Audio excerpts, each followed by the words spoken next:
Welcome to all. You have probably heard about the resultant of a force system. This time we are going to learn how to find the resultant of a force system. There are several forces acting on a two-dimensional plane. The forces may be horizontal, vertical or inclined. We know that a force has magnitude, direction and point of application. The different types of forces acting on a plane are horizontal, represented by a tail and head. This is the magnitude of a force, and another force of 2 Newton which is acting towards left. This is a vertical force of magnitude 3 Newton acting upward and a magnitude of 4 Newton acting downwards. There are some other forces which makes an angle theta with respect to x or y axis is known as inclined forces. Here a 5 Newton force makes an angle 30 degree with the horizontal, then 5 cos 30 acting along the x direction, which means the angle making component should be cos of that component. The other will be sine component. If the 5 Newton makes an angle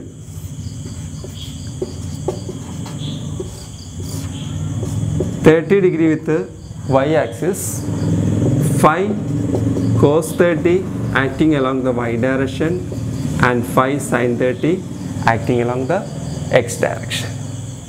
Now we are going to learn how to represent these forces on a two-dimensional plane.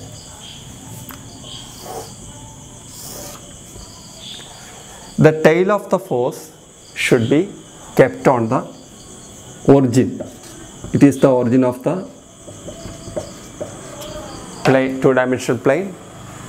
Then 2 Newton acting towards left, 3 Newton acting upward and 4 Newton force acting downward.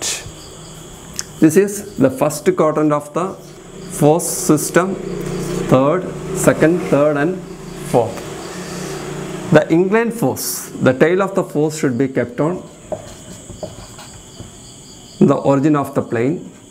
Then we get 5 cos 30 acting along x direction and 5 sin 30 acting along the y direction. Let us work out an example. There are 4 inclined forces on a two-dimensional plane.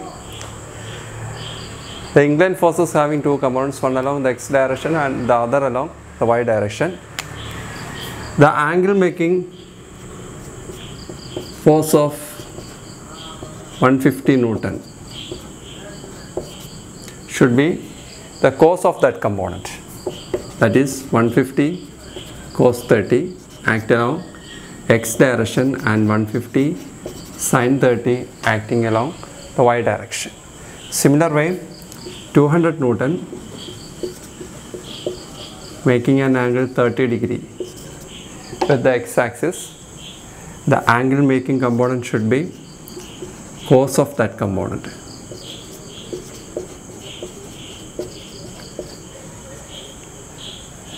(80 Newton making 60 degree with the x axis, 80 cos 60 acting along x direction and 80 sin 60 acting along the y direction. 180 Newton making an angle 45 degree. The angle making component is 45 degree.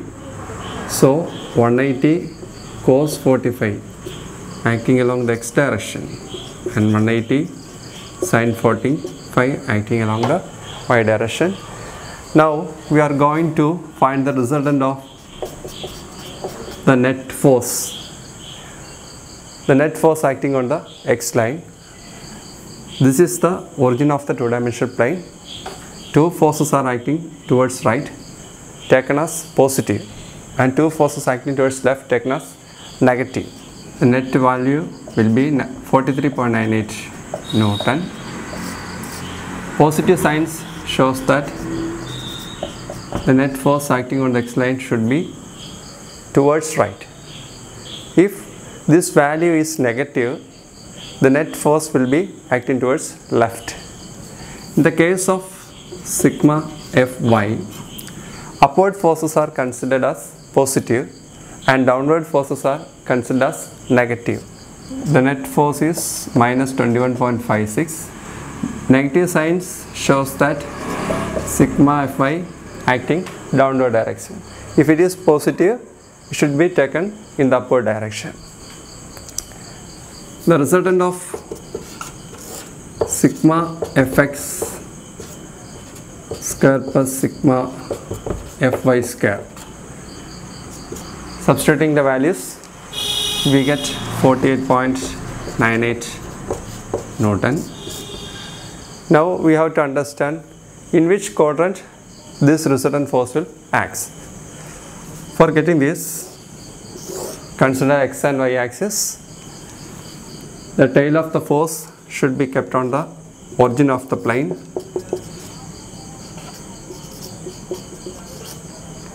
Then we get the resultant value. And the making angle. We know that tan theta is opposite by the adjacent side. Here opposite is sigma Fy. Taking the modulus, substituting the values, then we get a value of 0.49.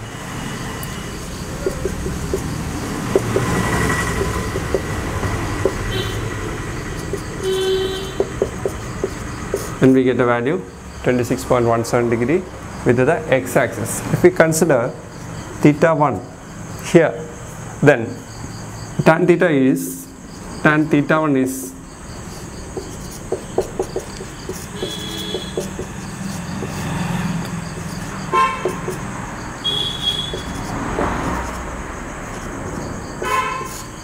theta 1 is 63.83 degree.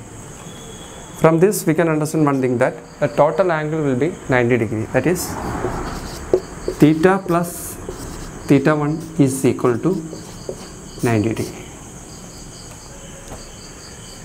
Thanks so much for watching. Keep watching Mission Tech Center videos. Like, subscribe and share the video if you liked it. We are expecting your valuable suggestions in the comment box. Thank you.